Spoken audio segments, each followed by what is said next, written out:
अब जो दास आज कंसेप्ट क्लियर करना चाहता था वो तो ईव स्टार्ट करूंगा। इससे पहले तो यह भूमिका बनी है उस कंसेप्ट तक पहुंचने की। अब देखिएगा श्रीमद् भगवत गीता अध्याय नंबर आपको दिखाते हैं 7 का श्लोक नंबर 18 और 19।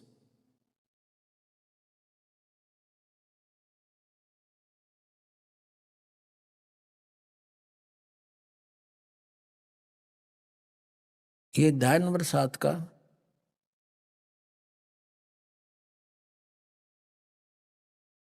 अध्याय नंबर 7 का हम श्लोक नंबर 18 लेंगे बस।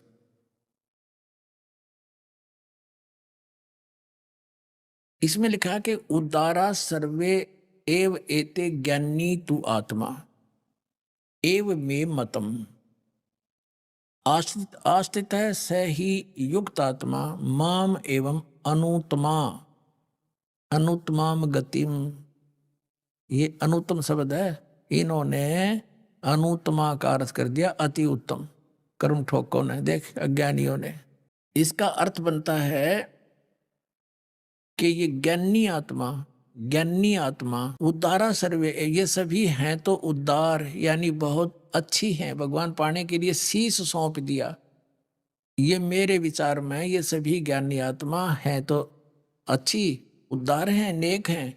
परंतु आस्थित से ही युक्त आत्मा माम एवं अनुतमाम गतिम, ये सभी अच्छी आत्माएं हैं, आस्थित युक्त आत्मा भगवान में लगी हुई, आस्थित से ही वे सब लगी हुई हैं। माम एवं अनुतमाम गतिम, मेरे से प्राप्त ओम नाम से प्राप्त होने वाली मेरे वाली अनुतम गति में ही आस्थित हैं, आश्रित हैं। ये क्या बताते हैं देखिए, ये सभी उद्धार हैं परंतु ज्ञानी तो साक्षात मेरा ही स्वरूप, मेरा स्वरूप ही है, ऐसा मेरा मत है। चलो ये पहले इनकी पढ़ लेते हैं अंग्रेजी। क्योंकि वह युक्त आत्मा मन तत्व मन बुद्धि वाला ज्ञानी भक्त अति उत्तम गति स्वरूप, अति उत्तम लिख दिया अनुत्तम का, डिक्शनरी बदल डाली, व्याकरण का नाश कर दिया अपने अज्ञान के कारण। अनुत्तम माने अच्छा होता है कहते, जैसे अनुतीर्ण है, और अनुतीर्ण जहाँ लिखा उसको कह दे सबसे पास हो गया बच्चा, वो लिखे रहा, उसके लिखने से अनुवाद गलत कर लेने से क्या वो सफल हो जाएगा? अनुतीर्ण लिखा है तो अनुतीर्ण ही रहेगा सदा के लिए। तो यहाँ इन्होंने अति उत्तम कर दिया, मेरी अति उत्तम कर दिया। ये अति अश्रेष्ठ घटिया गति में मुझ में स्थित है। आस्थित माने अच्छे प्रकार स्थित है। इसका अर्थ फिर पढ़ लीजिए कि उद्धारा सर्वे एव एते ज्ञानी तु आत्मा, ये ज्ञानी आत्मा है तो उद्धार सब की सब, ये मेरे विचार से बिल्कुल अच्छी आत्माएं हैं। आस्थित से ही युक्त आत्मा, युक्त आत्मा भगवान में भक्ति में लगी हुई ये आत्माएं माम एवं अनुतमाम गति, मेरे वाली अनुतम गति में ही सभी आस्थित हैं, उसमें जकड़ी पड़ी है, उसमें आश्रित होगी ये। अगर ये मानने, ये क्या अर्थ करते हैं ये अज्ञानी हमारे धर्मगुरु, ये क्या बताते हैं कि जिससे उत्तम कोई और गति ना हो। अरे ये खुद कह रहा 18वें अध्याय के 62वें श्लोक में कि तू सर्वभाव से उसकी शरण में जा, उसकी कृपा से तू परम शांति को और सनातन परम धाम को प्राप्त होगा। अपने से अन्य किसी और भगवान की साधना करने को कह रहा 15वें अध्याय के 1 से लेकर और 4 तक भी यही निष्कर्ष दिया है। अब प्रश्न, अब वो पॉइंट आएगा जहां से दास ने आज के ये वचन स्टार्ट किए थे। गीता जी अध्याय नंबर 7 के श्लोक नंबर 19 में कहा है कि बहुनाम जन्मानाम अंते ज्ञानवान माम परपदते। अब गीता ज्ञानदाता कहता है ये ज्ञानी आत्मा जो है, ये ज्ञानवान है, ये मेरे तक भी इनकी बुद्धि का सतर बहुत मुश्किल से आता है, नहीं तो अन्य ही उपासनाओं में अपना जीवन नष्ट कर जाते हैं। बहुनाम जन्मानाम अंते, बहुत बहुत जन्मों के अंत के किसी जन्म में ये मेरे तक पहुंचते हैं, मेरी भक्ति तक पहुंचते हैं। और वासुदेव सर्वमिति, स महात्मा सुदुर्लभ है। लेकिन ये बताने वाला कि वासुदेव सर्वमिति। सर्वम, वासुदेव का अर्थ इन्होंने श्री कृष्ण मान रखा है कि वासुदेव श्री कृष्ण है। श्री कृष्ण जी के पिता का नाम था वासुदेव। श्री कृष्ण वासुदेव क्यों करोगे, अपने बाप का नाम दरवा के। विचार करो, इनकी अकल देखो। वासुदेव वेदों में लिखा है कि वो वासुदेव का अर्थ है वो चक्रवर्ती परमात्मा जिसका सबके ऊपर शासन है। वासुदेव यानी सब पर प्रभुता रखने वाला, सर्वव्यापक। जैसे एक चक्रवर्ती राजा पूरी पृथ्वी पर व्यापक होता है, वासुदेव होता है पृथ्वी का। तो यहां ये कहना चाहा है कि जो महात्मा ये बतावे कि वासुदेव माने सर्वशक्तिमान, सुप्रीम पावर, सबका उत्पत्ति करने वाला, कुल का मालिक, वही सब कुछ है, वही पूजा के योग्य है, वही पाप नाशक है, वही सबका उत्पादन करने वाला है और उसी की भक्ति करनी चाहिए। वो तत्वदर्शी संत बताएगा। तो वो जो है महात्मा सुदुर्लभ है, वो तो बड़ी मुश्किल से मिलेगा अर्जुन। अब देखना, अब आओ अध्याय नंबर 7 का श्रीमद् भगवद गीता, अध्याय नंबर 18 हमने पढ़ लिया। अब 19 में कहा है कि बहुनाम जन्मानाम अंते ज्ञानवान, ये ज्ञानी जो हैं, ये ज्ञानी तो आत्मा, ये ज्ञानी आत्मा है तो उद्धार अच्छी है। तो कहते हैं ये मेरे वाली घटिया अवस्था साधना में रहेगी। इनके विषय में कहा कि बहुनाम जन्मानाम अंते ज्ञानवान माम प्रपद्यते। बहुत बहुत जन्मों के अंत के जन्म में ये ज्ञानी मेरी पूजा करते हैं, मुझे भजते हैं। वासुदेव है सर्वम इति, स महात्मा सो दुर्लभ है। ये बताने वाला कि वो वासुदेव ही सब कुछ है, वही पूजा के योग्य है, वही मोक्षदायक है, वो पाप नाशक है, वो सर्व का उत्पत्ति करने वाला है, वो है सर्वशक्तिमान, उसकी पूजा करने से लाभ होगा। तो ये बताने वाला स महात्मा सो दुर्लभ है। पुण्यात्माओं, ये सदग्रंथ अनमोल रत्न है। अरे ने पहली कक्षा के बालक भी को नहीं है, आचार्य शंकराचार्य मंडलेश्वर महर्षि को आगे न कख भी नहीं पता था। 5500 वर्ष हो गए इस पवित्र शास्त्रों ने लिपिबद्ध हुए, अरे हमें कख नहीं बता सके इसका आज तक। इस दास पर कृपा करी दाता ने, इस योग्य बना कि परमात्मा के अनमोल ज्ञान को समझकर उसके बच्चों तक यथार्थ ज्ञान समझा दूं, इनका कल्याण हो जाएगा। अपनात्माओं, अब पहले इनका देखते हैं अनुवाद, क्या कैसा डंगा किया इन्होंने। बहुत जन्मों के अंत के जन्म में ज्ञानवान, तत्व ज्ञान को प्राप्त हुए, सब कुछ वासुदेव ही है, सब कुछ वासुदेव ही है, इस प्रकार मुझको भजते हैं, वह महात्मा अत्यंत दुर्लभ है। कर दिया उल्टा डंगा। इन्होंने बताया कि तीनों गुणों की भक्ति करते हैं, जो उनको संज्ञा दे रखी है, समय आने पर बताऊंगा जब अच्छा लगे उसको। तो कहा ये व्यर्थ है। तीनों गुण कौन, रजगुण ब्रह्मा, सदगुण विष्णु, तम गुण शिव जी की। 7वें अध्याय के 12 से लेकर 15 में स्पष्ट किया है कि जो तीनों गुणों की भक्ति करते वह यूजलेस है। अपनी साधना बताता है, मेरी भक्ति भी 4 प्रकार के करते हैं, और उसमें भी बताया ये ज्ञानी मुझे अच्छे लगते हैं क्योंकि ये मुझे तो बचते हैं कम से कम, अन्य तो और डंगे में पड़े रहे हैं, अन्य साधना करते। तो उनके विषय में बता दिए ये भी अनुत्तम है। अब यहाँ बताता है कि ये ज्ञानवान, बहुनाम जन्मानाम अंते ज्ञानवान माम प्रपते, ये ज्ञानी आत्मा बहुत जन्मों के अंत में एकाधा मेरी भक्ति करता, ना नीचे वाली साधना में अपना जीवन नष्ट करते हैं।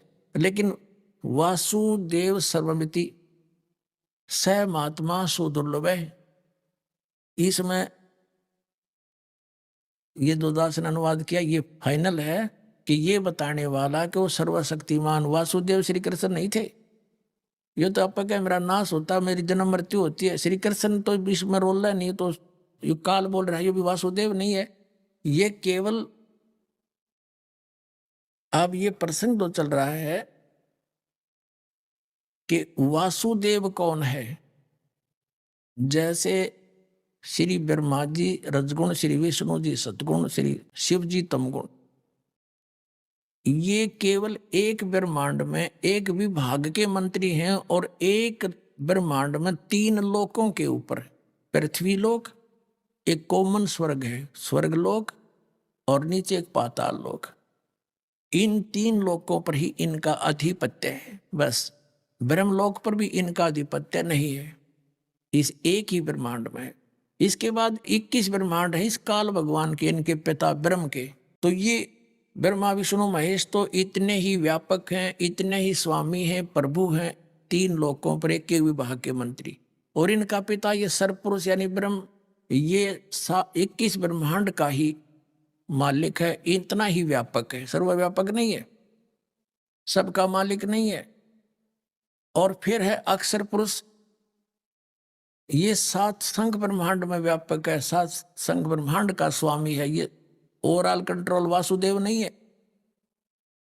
तो वासुदेव कौन है? वो परम अक्षर ब्रह्म है, जिसने संसार रूपी वृक्ष की उत्पत्ति की है। संसार रूपी वृक्ष जिसकी प्रवृत्ति विस्तार को प्राप्त हुई है, यानी जिसने सब ब्रह्मांडों की रचना की है, इंक्लूडिंग सरपुरुष, इंक्लूडिंग अक्षर पुरुष के लोक जितने हैं, इन सब का वही रचनार है। और इनके ऊपर, सबके ऊपर वो एक छत्र राज करता है, उसके अधीन है ये सब। वो कौन है? वो परम अक्षर ब्रह्म है। वो कौन है? वो संसार रूपी वृक्ष की मूल है, वो जड़ है। ये 3 पुरुष अब अध्यात्म मार्ग में, ब्रह्मा विष्णु महेश नहीं, इनसे ऊपर 3 पुरुष हैं, सरपुरुष, अक्षर पुरुष, परम अक्षर पुरुष। तो परमात्मा ने अपनी वाणी में कहा कि अक्षर पुरुष एक पेड़ है, सरपुरुष वा की डार, और तीनों देवा शाखा हैं, ये पात रूप संसार। श्रीमद् भगवद गीता अध्याय नंबर 15 के श्लोक नंबर 16 में बताया कि 2 पुरुष है, सरपुरुष और अक्षर पुरुष। ये भी और इनके अंतर्गत जितने प्राणी हैं वो सब नाशवान है। 15वें अध्याय के फिर 17वें श्लोक में बताया है कि उत्तम पुरुष तो अन्य परमात्मा इति उदाहरते है। उत्तम पुरुष यानी श्रेष्ठ परमात्मा, श्रेष्ठ प्रभु तो इन दोनों से अलग है, सरपुरुष और अक्षर पुरुष से। और वही तीनों लोकों में प्रवेश करके सबका धारण पोषण करता है। वो अव्यय ईश्वर है, वो वास्तव में अविनाशी भगवान है, और यही परमात्मा कहा जाता है। अब जैसे 8वें अध्याय के प्रथम श्लोक में अर्जुन ने पूछा कि किम तत्परम, जिसके विषय में आपने 7वें अध्याय के 29वें श्लोक में कहा है कि उस तत्परम को जानकर फिर प्राणी किसी वस्तु की डिमांड नहीं करता, वो जरा और मरण से छूटने का ही प्रयत्न करता है। तो किम तत्परम, तो गीता ज्ञानदाता ने 8वें अध्याय के 3रे श्लोक में कहा कि वो परम अक्षर ब्रह्म है। एक तो सरब्रह्म, सरपुरुष कहो, सरब्रह्म कहो, ये संसार रूपी वृक्ष की एक डार है। और फिर अक्षर पुरुष, अक्षर ब्रह्म कहो, ये तना है। और परम अक्षर ब्रह्म ये मूल है, जड़ है, यानी सबका पालन करता, सबका उत्पत्ति करता, वो परम अक्षर ब्रह्म है। गीता जी अध्याय नंबर 15 के श्लोक नंबर 17 में कहा कि उत्तम पुरुष तो अन्य है। वो पुरुषोत्तम तो कोई और है, पुरुषोत्तम इन दोनों से अन्य है, और वही परमात्मा कहा जाता है। और तीनों लोकों में प्रवेश करके सबका धारण पोषण करने वाला है, और वो है वास्तव में विनाशी, यानी सारे संसार को, यानी ये पूरे वृक्ष को जड़ से ही आहार प्राप्त होता है, वो उसका पालन करता है। तो हम सभी का, ब्रह्म का भी, पर ब्रह्म का भी, और ब्रह्मा विष्णु महेश का भी, यानी ये तो वृक्ष की टहनियां, शाखा हैं, तीनों देवता हम पाते हैं। हम सबका धारण पोषण करने वाला कौन सिद्ध हुआ? वो सर्वशक्तिमान कबीर परमात्मा परम अक्षर ब्रह्म है। वो कबीर साहब है जो काशी में धारणक रूप में प्रकट हुआ था। जिस पुण्यात्मा के जन्म जन्मांतर के शुभ संस्कार बहुत ही घने होते हैं, वे प्राणी ही सतगुरु को प्राप्त होते हैं, उनको सत्संग प्राप्त होता है। क्योंकि सतगुरु के बिना सत्संग मिल नहीं सकता। और ये भोले श्रद्धालु जहां भी जाते हैं, उन सभी को वो सतगुरु समझकर उनसे चिपक जाते हैं।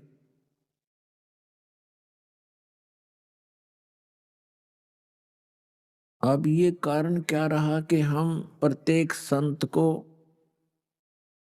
प्रत्येक मेहनत को हम एक सतगुरु मानते रहे। सतगुरु का अर्थ होता है जो सत्य ज्ञान प्रदान करावे, आध्यात्मिक सत्य ज्ञान।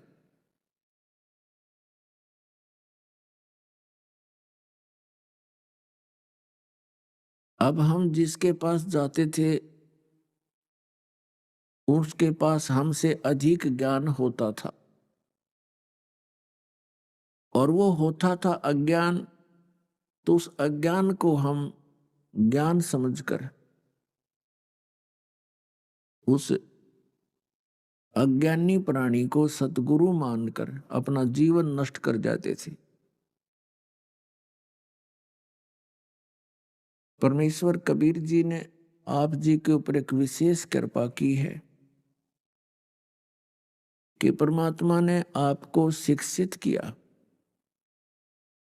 आपको अक्षर ज्ञान करवाया। पुण्यात्माओं, ये शिक्षा ये जहाज बनाने के लिए नहीं दी, ये कंप्यूटर और परमाणु बम बनाने के लिए परमात्मा ने यह शिक्षा नहीं दी आपको। इसकी इनकी तो हमें आवश्यकताएं नहीं थी। हमने इन कंप्यूटरों की या इन एयरप्लेनों की किस लिए आवश्यकता पड़ी? हमने माया अधिक संग्रह करने की रुचि बन गई। केवल माया ही इकट्ठा करना उद्देश्य हो गया, इसलिए हमने इन सारे यंत्रों की आवश्यकता महसूस हुई। और हमने इस मनुष्य जीवन से जो कार्य करना चाहिए था, जिसकी अति आवश्यकता है, उसका हमें विशेष ज्ञान नहीं हुआ। तो आपके ऊपर ये मेहर करी परमात्मा ने, आपको अक्षर ज्ञान दिया।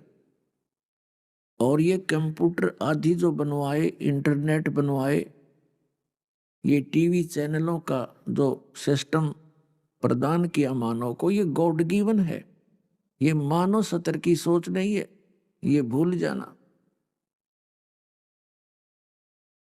अपने आत्माओं, एक वैद्य होता है और वो वैद्य स्वयं नहीं जानता तू कहाँ से उत्पन्न हुआ, तेरी क्या स्थिति है, तो क्या वो इन जड़ी बूटियों की पहचान कर सकता है, उनके गुण धर्मों को जान सकता है?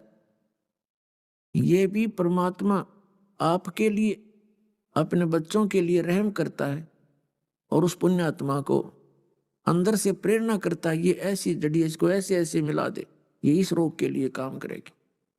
तो ये शुरुआत से परमात्मा ने ये उस जड़ियां दी आपको। अब ये डॉक्टर खोज करते, ये पहले कहाँ गए थे डॉक्टर? तो ये गॉड गिवन है, क्योंकि अब परमात्मा को पता था कि ये कलयुग के अंदर जितने भी मानव शरीरधारी प्राणी जन्मेंगे, इनके पूर्व जन्म की कमाई अच्छी नहीं होगी, और जिसके कारण इनके ऊपर आपदाएं खूब आएंगी, इनके ऊपर रोग भी आक्रमण करेंगे। तो उसके लिए परमात्मा ने ये औषधियां तैयार करवा दी पहले। और अब विशेष कृपा की है मालिक ने कि आप जी को ये अक्षर ज्ञान करा दिया, और ये तत्व ज्ञान आपको समझ में आवेगा। हम परमात्मा प्राप्ति करेंगे। इसी प्रकार ये जो प्रोजेक्टर सिस्टम बनवाया, टेलीविजन सिस्टम परमात्मा ने तैयार करवाया, इस सब का उद्देश्य मालिक का यही था कि मेरे बच्चे उन सदग्रंथों के गुण रहस्य को आंखों देख लेंगे। पहले तो ये दास प्रोजेक्टर या सीडी पर दिखाएगा, क्योंकि हम बहुत दिनों से भ्रम भटक रहे हैं, बहुत दिनों से हम दूध के जले हुए हैं, तो हम छाछ को भी, लस्सी को भी फूंक मार कर पीने की कोशिश करेंगे, तो वो बहुत अच्छी बात होगी। तो दास जो प्रोजेक्टर पर दिखाता है, सीडी के माध्यम से आपके पास ये भक्त भेज रहे हैं, उधर से पुस्तकें बनाई जा रही हैं, उनमें सब सदग्रंथों के पृष्ठ, अध्याय, मंत्र, नंबर लिखकर आपको भेजे जा रहे हैं।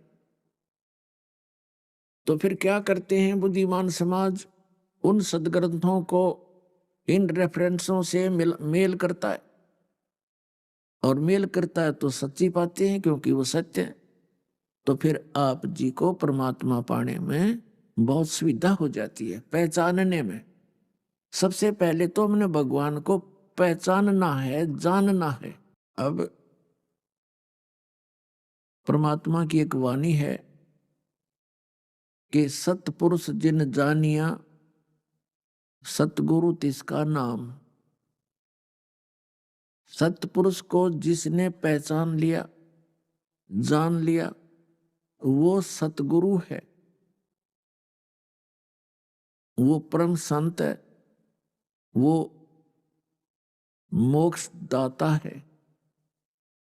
उसको संत भाषा में कड़िहार बोलते हैं। कड़िहार, कड़िहार माने संसार से निकालकर सतलोक भेजने वाला। और फिर बताया है कि पूरे गुरु की क्या पहचान है? 2 अक्षर का भेद बतावे, सोए गुरु पूरा कहावे। फिर और अन्य लक्षण क्या बताए हैं सतगुरु के? कि सतगुरु के लक्षण कहूं, मधुरे बैन विनोद, और 4 वेद 6 शास्त्र वो कहे 18 बोध। यानी सतगुरु विश्व के सभी धर्म ग्रंथों के विषय में उसके जानकार होता है। अब जैसे 600 वर्ष पहले स्वयं परमात्मा सत्य पुरुष पूर्ण ब्रह्म, वो परम अक्षर ब्रह्म कबीर देव जी जुलाहा रूप में 120 वर्ष इस पवित्र धरातल पर रहे। सहशरीर आए थे, सहशरीर चले गए। वो परमात्मा है और वो हमारे माता पिता हैं। तुमेव माता च पिता, तुमेव तुमेव बंधु च सखा, तुमेव तुमेव विद्या च द्रविण, तुमेव तुमेव सर्व मम देव देव। वो सब देवों का देव, सब भगवानों का भगवान, और सर्वस्व सब कुछ हमारा वही है। माता पिता बंधु सखा, वो हमारा असली साथी है। तो वो 120 वर्ष यहां रहे, एक जुलाहे की भूमिका की, एक अपने तत्व ज्ञान को लोकोक्तियों के माध्यम से, कविताओं के माध्यम से, यानी पद्य भाग में बोलने के कारण वो एक प्रसिद्ध कवियों में से भी एक कवि कहलाए। तो वो सतगुरु थे और परमात्मा भी हैं। उस समय वो सतगुरु जगत गुरु का अभिनय कर रहे थे, रोल कर रहे थे, और वो स्वयं परमात्मा भी हैं। पवित्र वेदों में, चारों वेदों में ये स्पष्ट किया है कि परमात्मा ऊपर सतलोक में, रत धाम में सशरीर मनुष्य सदृश्य है, वहां विराजमान है। और एक राजा के समान सिंहासन पर बैठा है। ऊपर मुकुट है, ऊपर छत्र है, बहुत बड़े एक गुम्मज के अंदर, स्तूप के अंदर परमात्मा विराजमान है। वहां पर उस यानी वहां पर उस सतपुरुष की शोभा शरीर की कैसी है? वो नर आकार है, मनुष्य सदृश्य है। उनके एक रोमकूप में करोड़ सूर्य मिला दे, करोड़ चंद्रमा।